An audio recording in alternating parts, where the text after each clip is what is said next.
15? 14, 15, 16, into my 20s, I would start to develop an affair with and a relationship, a very detrimental relationship with alcohol.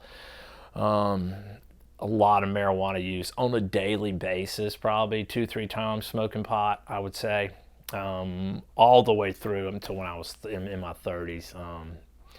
And in my early 20s, starting to deal certain drugs, cocaine, starting to experiment with acid, starting to experiment with hallucinogenics, and just doing.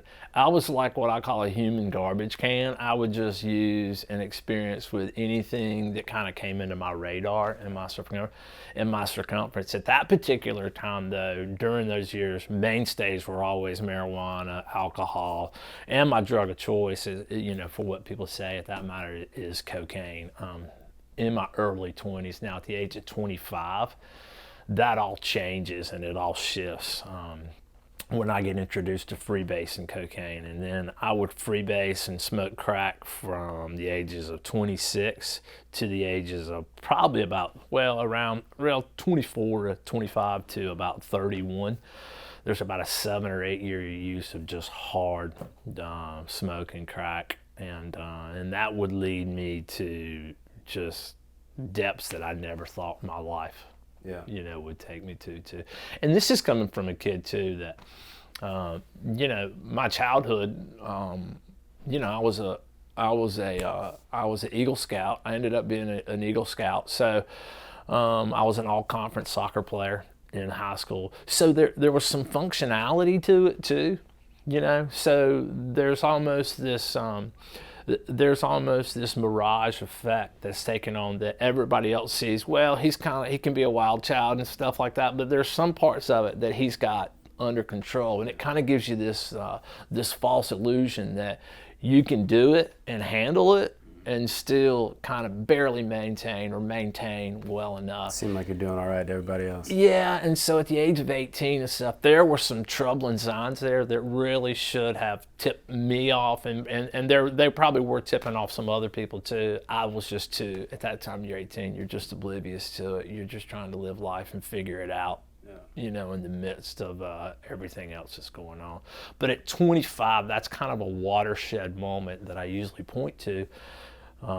In my drug uses, that's a watershed moment where things really start to go off a cliff quickly. Yeah, that's where I get involved with, I'm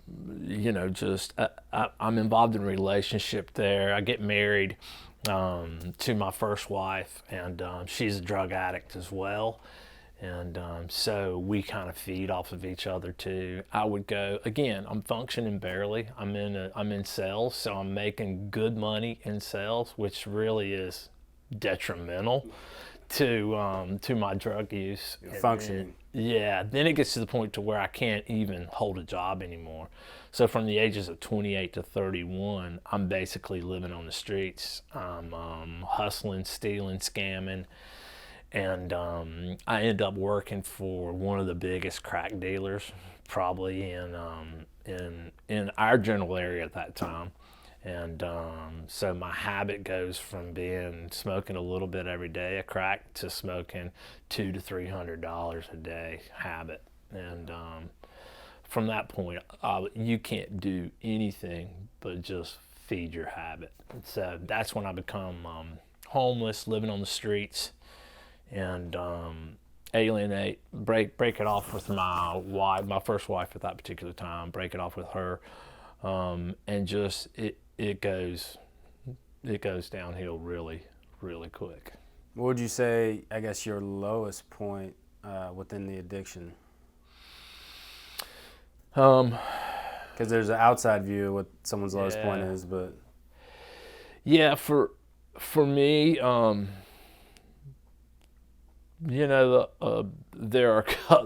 there's too many low points really to pick from, but I guess that there's a low point when you're sleeping in your car, when you're I just remember a policeman knocking on my door one February morning. I was sleeping in a parking lot, and it was in the middle of an ice storm, and he just knocking on it with the end of his flashlight, and he was just checking to see if the person in the car was still alive, basically, I think, or if there was something, somebody in trouble. And he just said, "Man, you can't stay out here doing this. You're going to die like this." And I just remember thinking to myself then, I wish I would die. I mean, I wish I would die.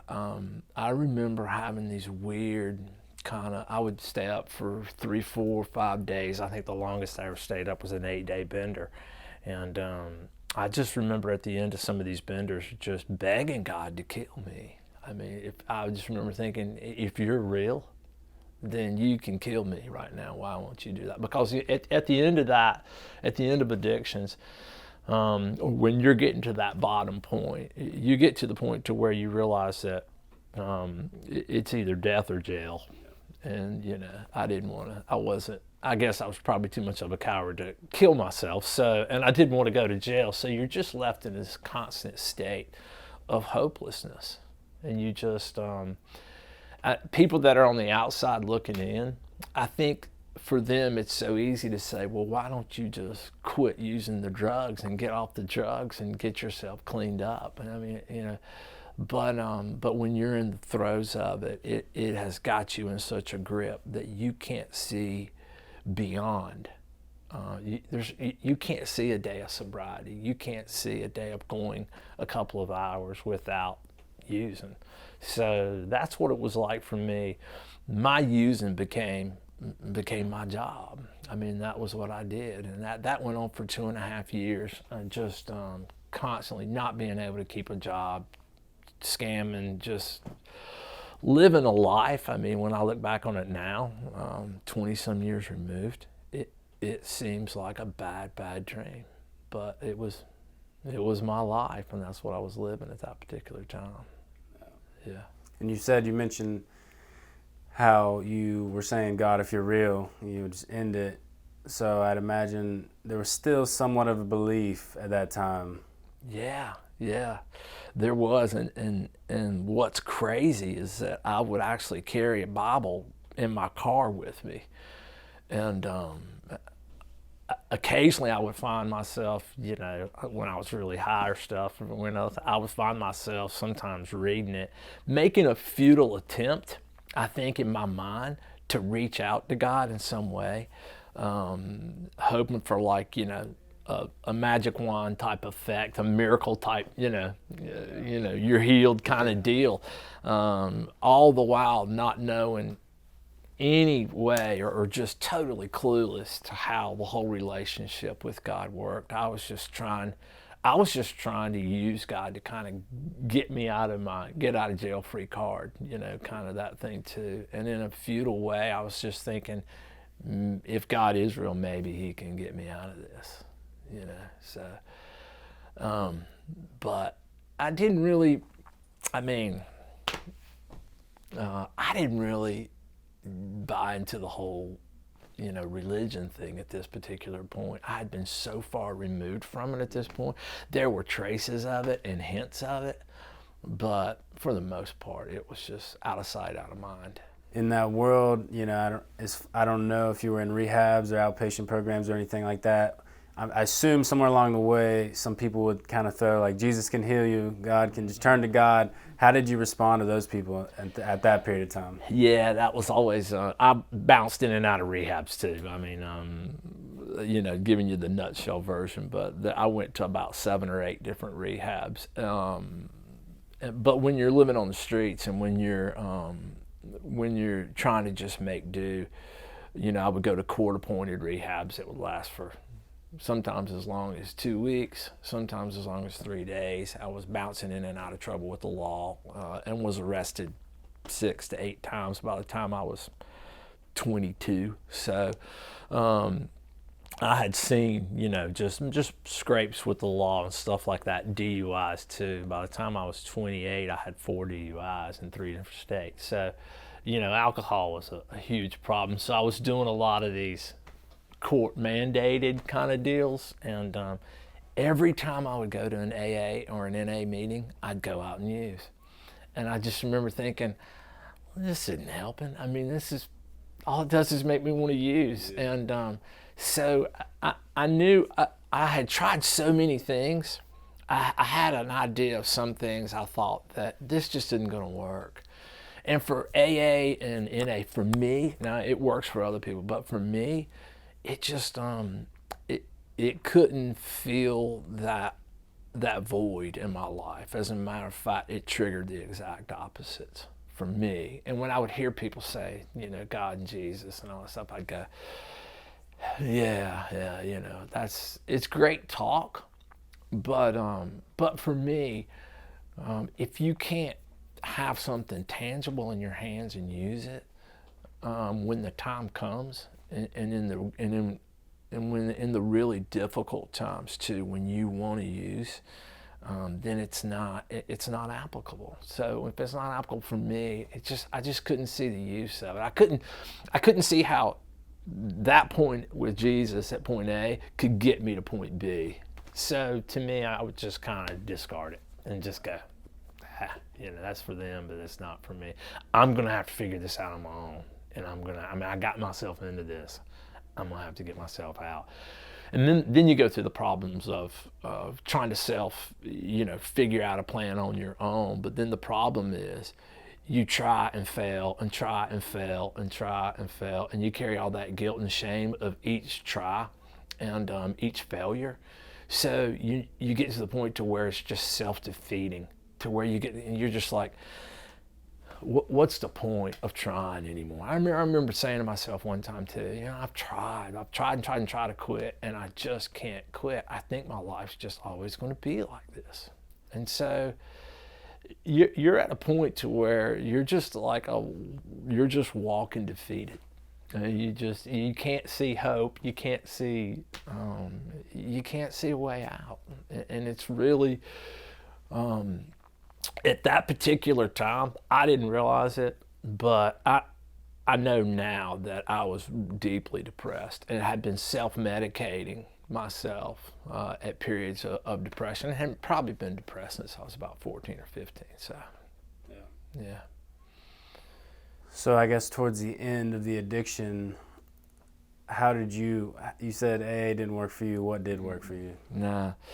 I had been given a card by, I don't even know where I got it. I think it was my dad, about this biker ministry called His Labor and Few Ministries in the town that I was in. And they ran a soup kitchen at that time.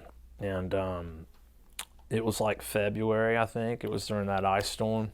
And I went in there just to get a hot meal and to get out of the weather and maybe find a place to crash or something that was warm for a night or two.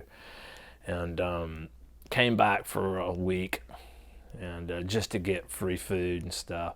But the guys that were running it, the guys and gals that were running it, were all ex-Hells Angels or outlaw bikers. And so some of them had been drug addicts and they were clean. Well, I mean, I had met people that had been clean before too, but not like me. I mean, not in the sense that, I wasn't a biker, but in the sense that they had been through some horrible stuff, just like I had, and they had walked a certain path, and in some cases, even worse paths than I have, and they had pulled it out. And I didn't know it at the time, but I was sitting there thinking to myself, well, if they can do it, man, I can, I got a shot at this, right? So a week later, I put my name on a waiting list to get in there, and I was just doing it for this. I was doing it for two reasons: to get out of the cold, because it was getting really cold, and I thought, well, by the time I get out in 3 months, it'll be spring, summer. I'll be, clean, sober. I'll have saved some money, and I'll be back in business. I'll be back on my feet, and everything will be fine. So I did it for that reason, and I did it for the reason of, I think there was a part of me that said, you need to learn how to manage your addiction better. If you can just manage it, then you'll be fine. So you didn't want to be done with it. You just wanted to manage. No, I wasn't down with the Jesus stuff, man. I just wanted Jesus to kind of give me some self-help, to kind of shave some rough edges off. And then, so I was willing to give Jesus about 85%, but I was going to keep about 15% for myself. So I went into it like that. Yeah. So 3 months later, I graduate the program. I made it a full 2 days before I went out and used again. And then so 6 months of using and just being absolutely crazy as far as my addiction. My addiction got far worse in those 6 months than it had ever gotten in 15 years. I'd become suicidal or thinking a lot more about suicide. Hadn't tried to commit suicide, but was starting to think about it more. And it began shooting coke in my arm too. So not a lot, but I'd done it a couple of times and I'd really enjoyed it. So I knew that my addiction was progressing down a dark, dark place that I probably wouldn't come out of. That's when I went back to his labor and fuel, because I sensed there was something there. And in October the 8th, 1998, I just made a decision then. There wasn't a preacher around, or I wasn't in a church service. I was in a little cinder block building with a cement floor, and I had the Bible open to John chapter. I don't even know what chapter, but I was reading it, and I just remembered this strong sense of wanting to commit my life to Christ and to really go all in. And so for 3 hours, I sat there and debated with God and talked it over, and I would say, I want to commit my life, and then I want to commit my life to you, Lord. And that was like I'd get this feeling that the Lord said, or my heart, something in my heart was saying, well, then you're going to have to give up this. And I go, well, hang on a minute then. Okay, hang on. You're going to have to give up the women. Well, hold on a minute. And wait. And then so, 15, 20 minutes later, I'd come back, and then I'd have to give up something else. And then it was this process for me of saying, I'm going to totally commit my life to Christ. I'm not going to give you 85%. I'm not even going to give you 90%. I want to give you the whole 100%. And October 8th, 1998 was the time where all that changed forever. It was just, it was this remarkable, and some people say, bells and whistles kind of all go off, and, you start seeing the world differently, and none of that happened to me. It was just, I still had, $20-some thousand in debt. I still had a marriage at that time that was on the rocks. I would learn 2 months later. My first wife would send me divorce papers in the mail to sign. So that marriage would be a casualty of my drug addiction. And I still had all the problems. I still had court dates to face. I still had, people I owed money, no job, no prospects, no family, no friends. I had, my family loved me and supported me, but they weren't going to sit by and watch me kill myself. So they had done the whole tough love thing and said, don't come around here anymore. And my friends, I had burned all those bridges. So my life on the exterior hadn't changed at all. It was still, it was still a dumpster fire on a train on a way to a wreck. I mean, it was still, all those things were still in place. But my perspective on life had changed, and my perspective on me was starting to change too. And I did little bit known to me that all these things, that God was starting to do a work in me that I couldn't even fathom, couldn't even imagine at that time.